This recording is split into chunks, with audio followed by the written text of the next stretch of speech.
இந்த கோவிலை தீட்சிதர்கள் சரியாக நிர்வகிக்கிறார்கள் என்று சொல்ல முடியுமா?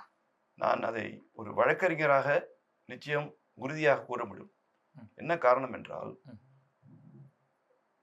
19ஆம் நூற்றாண்டு கடைசியிலேயே அவர்கள் கோவில் சட்டம் என்று அவர்களை எவ்வாறு நிர்வாகம் செய்ய வேண்டும் என்பதை இந்த தற்போது உள்ள தீட்சிதர்களின் மூதாதையர்கள் 19ஆம் நூற்றாண்டின் கடைசியில், அந்த வருஷம் எனக்கு சரியாக இப்போ டக்குன்னு என்று ஞாபகம் படவில்லை, 1868 1898 என்பது தெரியவில்லை, கோவில் சட்டம் என்பதை அவர்களே உருவாக்கி அந்த சட்டப்படிதான் அந்த நிர்வாகம் நடைபெறுகிறது.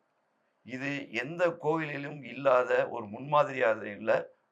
ஒரு அப்போதெல்லாம் இந்த சட்டமோ 19ஆம் நூற்றாண்டை கடைசி என்று சொல்கிறேன், அப்போது அதாவது 1898 1878 அப்போது அவர்களுக்கு எந்த சட்ட அறிவோ மற்றதோ இல்லாத போது தற்போது வரை அதை நடைமுறைப்படுத்தும் அளவிற்கு அந்த அளவுக்கு அவர்கள் ஒரு எதிர்கால தொலைநோக்கு பார்வையோடு அந்த நிர்வாகம் எப்படி நடைபெற வேண்டும் என்று ஒரு சட்ட உருவாக்கம் செய்திருக்கிறார்கள் என்பது மிகவும் குறிப்பிடத்தக்க ஒன்று.